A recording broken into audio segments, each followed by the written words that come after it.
Isang warning sa NBA ang babalik na Luka sa Lakers matapos ang All-Star break. Mensahe ni Jimmy Butler, totoo, pinagkaiba ni Durant at Butler ayon kay Kerr. Ngunit bago ang lahat, kung gusto nyo ng pangmatagalang basketball shoes, New Curry 12, mabibili lamang sa halagang 3,100. I-click lamang ang link sa comment section. Si Luka Doncic ay nagnanavigate sa kanyang unang ilang linggo bilang manlalaro ng Los Angeles Lakers at sa bisperas ng NBA All-Star break, isiniwalat niya ang kanyang plano kung paano niya hahawakan ang paparating na bakasyon. Bagamat maaaring tila matagal na, wala pang 2 linggo mula nang matrade si Luka Doncic mula sa Dallas Mavericks patungo sa Los Angeles Lakers. Naiwan na ng Slovenian superstar ang calf injury na nagpahinga sa kanya ng mahigit 1 buwan at ngayon ay nakapaglalaro na ng 2 laro kasama ang kanyang bagong koponan. Sa papalapit na NBA All-Star break, ibinahagi ng guard ang kanyang mga plano para sa mga susunod na araw. Sa tingin ko, ngayong break, makakapagpahinga kami, sabi ni Doncic sa isang press conference matapos matalo ng Lakers sa Utah Jazz noong Huwebes sa Delta Center. Para sa akin, mas mental rest ito kaysa sa iba pang bagay, pero kailangan ko pa ring magtrabaho. Hindi na ako makapaghintay na makabalik sa paglalaro. Ang hindi inaasahang trade na nagdala kay Luka mula Dallas patungong Los Angeles, kasabay ng pag-a-adjust sa bagong koponan, bagong kapaligiran at bagong teammates, ay malamang na naging mabigat sa isip ng 25 taong gulang na manlalaro nitong mga nakaraang araw. Mental break lang para sa akin, paliwanag niya. Magwo-workout ako at susubukan kong mag-spend ng oras kasama ang pamilya ko.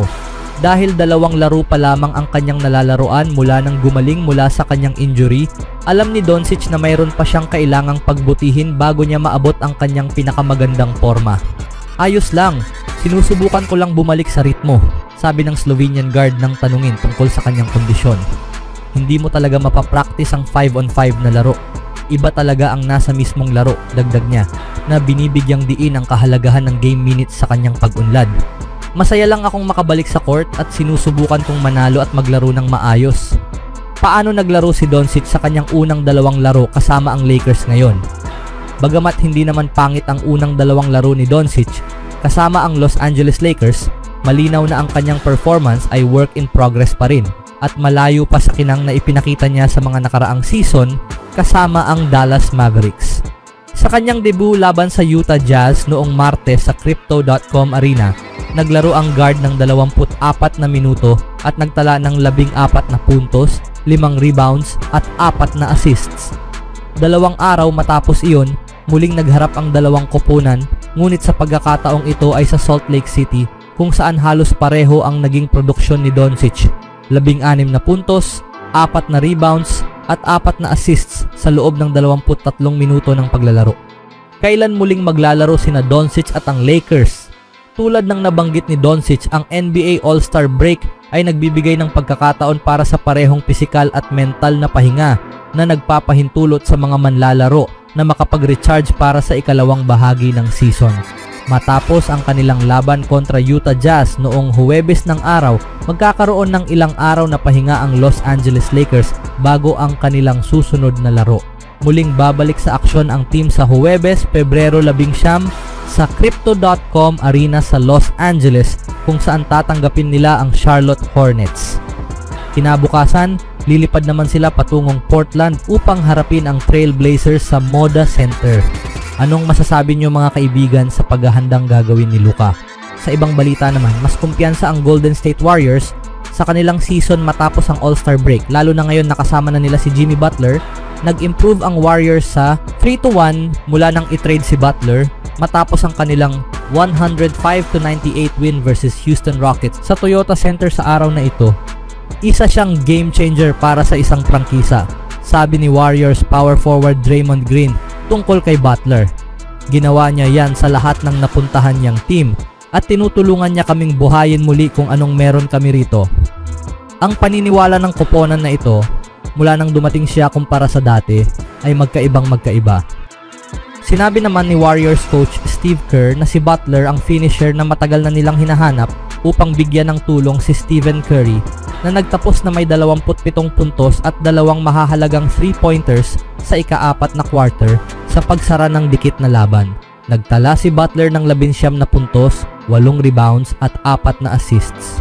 nang bumaba ang 24-point lead for Warriors in 91-89 with 6:03 minutes remaining in the game. Bumalik si Butler sa court sa 4:42 minutes remaining mark na may 4 na puntos pa rin ang kalamangan. Mula roon gumawa ang Warriors ng 9-2 run kung saan nag-ambag si Butler ng 4 na puntos. Si Jimmy, totoo yan, sabi ni Kerr. Isa siyang kompletong manlalaro, methodical, laging kalmado, may sariling bilis ng laro, hindi nawawala ng bola at nakikita niya ang buong laro. Kaya niyang pumunta sa free throw line ng madalas. Isa siyang mahusay na closer, hindi sa paraang parang Kevin Durant na susunod-sunod ang mid-range jumpers, kundi isang kompletong laro.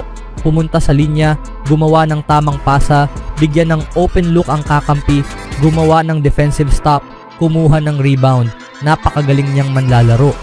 Samantala, hindi pa rin mapakali si Butler dahil hindi pa sila talunan, ang 111-107 na pagkatalo ng Warriors laban sa Dallas Mavericks noong Huwebes ay ramdam pa rin niya. Dapat 4-0 record kami, sabi ni Butler. Hindi ko kayo lolokohin. Simula nang dumating ako parang nasusuka ako sa inis dahil doon. Pero aayusin namin ito. Magpapainit kami dahil sa pagod mula sa biyahe at late na pagdating sa hotel bandang 3:30 minutes. Nang madaling araw matapos ang laban sa Dallas, muntik nang matalo ang Warriors matapos mawala ang kanilang 24-point lead. Pero ayon kay Green, kung wala si Butler, baka ibang kwento ang naging resulta ng laro. Pinakawalan namin ng isang panalo kagabi, pero itong laro ngayon, malamang natalo rin kami, sabi ni Green. Pero ang magkaroon ng isang katulad niya, nagbabago ang lahat para sa amin. Kaya pagkatapos ng 4 na laro, ang assessment kay Butler, sobrang ganda. Sa loob ng 4 na laro na ibigay na ni Jimmy Butler sa Golden State Warriors ang lahat ng kanilang hinahanap.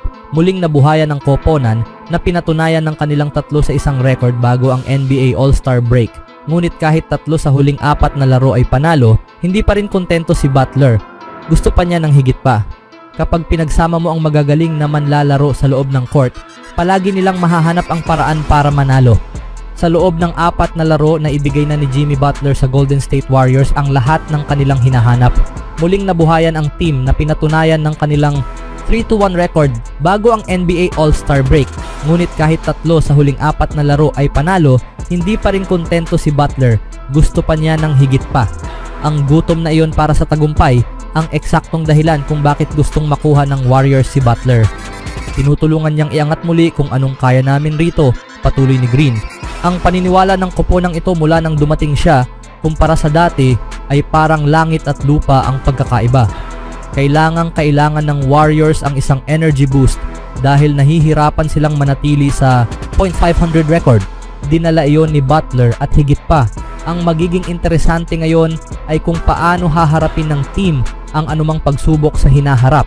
Sa ngayon, panalo sila ng panalo kaya wala pa silang dapat ipag-alala. Pero kayo mga kaibigan, ano sa tingin nyo ang tsansa ng Warriors na meron na silang Jimmy Butler?